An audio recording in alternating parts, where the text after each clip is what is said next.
আজ দুপুর 1টার সময় আমাদের প্রধান উপদেষ্টা কার্যালয় যমুনাতে আমাদের উপদেষ্টা পরিষদের একটা অনানুষ্ঠানিক বৈঠক ছিল এবং এই বৈঠকে আমি আমার একটা ব্যক্তিগত বিষয়ে আলোচনা করেছি এবং আলোচনা সাপেক্ষে আমি প্রধান উপদেষ্টা বরাবর আমার পদত্যাগপত্র জমা দিয়েছি।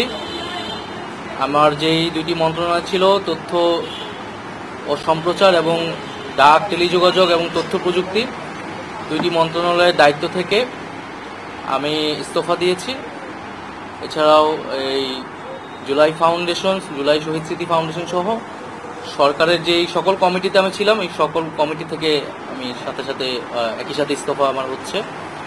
তো মূলত একটি গণ অভ্যুত্থানের প্রেক্ষিতে 8ই আগস্ট আমরা গণ অভ্যুত্থানের প্রতিনিধি হিসেবে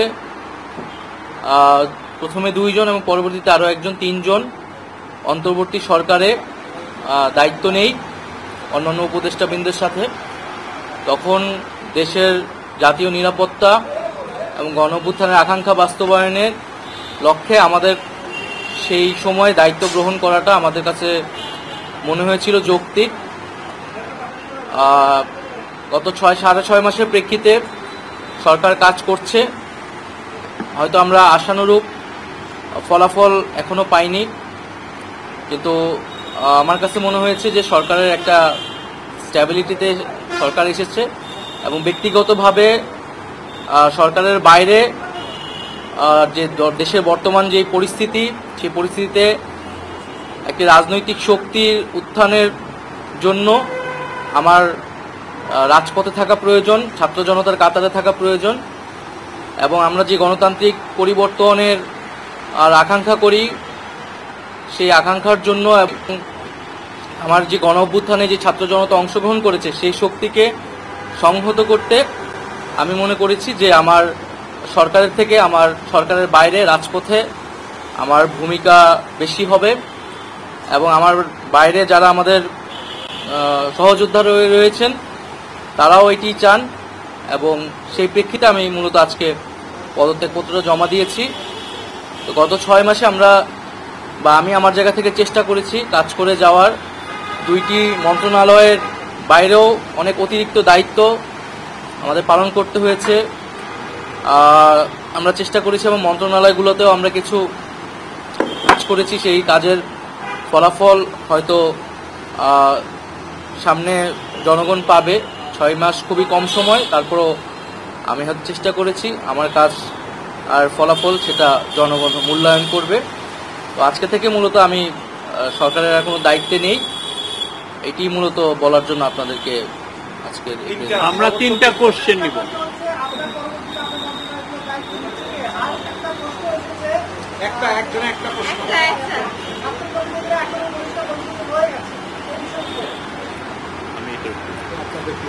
আমার পরে দায়িত্ব নিবে এটা আসলে ক্যাবিনেটে, পরবর্তীতে এটা ক্যাবিনেট ঠিক করবে, উপদেষ্টা পরিষদই ঠিক করবে।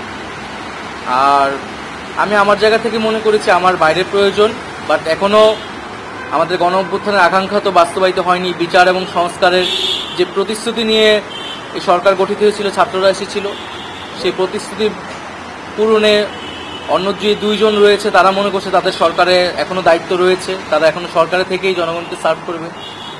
তারা যদি রাজনীতি করার প্রয়োজন বোধ করে তারা তখন হয়তো সরকার ছেড়ে দেবে।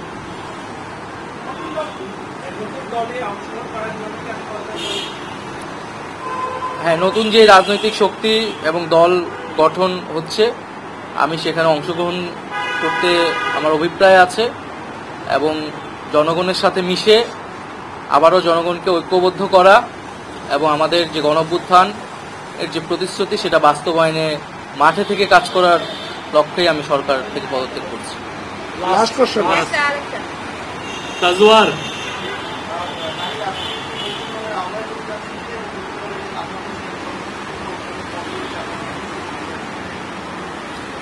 এটার জন্য আপনাদের দলটির যেদিন ঘোষণা 28 তারিখ, সেদিন পর্যন্ত অপেক্ষা করতে হবে, সেদিনই এটা জানা যাবে। নারীদের মধ্যে থেকে একটা কোশ্চেন নিব। নারী কেউ? আপনি সাজেদা জি।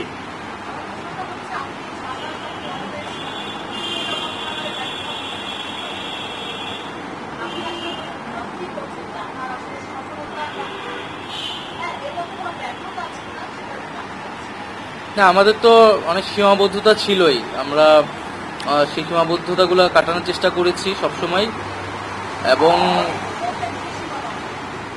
এখানে সীমাবদ্ধতা ছিল, আমলাতান্ত্রিক জটিলতা ছিল।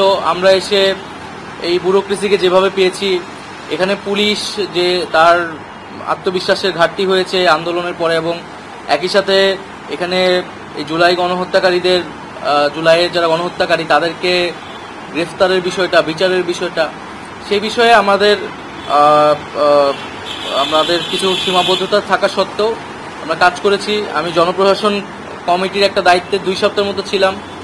2 সপ্তাহের মিটিংয়ে আমরা সিদ্ধান্ত নিয়েছি যে যারা 18 সালের ডিসি ছিল এবং দুর্নীতির সাথে জড়িত ছিল তাদেরকে সরানোর ব্যবস্থা, এরকম কিছু উদ্যোগ আমরা নিয়েছি। এবং আমি আশা করব যে অন্তর্বর্তীকালীন সরকার সামনের দিনগুলোতে জনগণের যে আকাঙ্ক্ষা, গণঅভ্যুত্থানের যে আকাঙ্ক্ষা, সেই আকাঙ্ক্ষা বাস্তবায়নে তারা সচেষ্ট হবে, এবং দেশের যে আইন শৃঙ্খলা পরিস্থিতি, সেই আইন শৃঙ্খলা পরিস্থিতি এবং দ্রব্যমূল্য নিরসনে তারা সফলতা দেখাতে পারবে। ধন্যবাদ।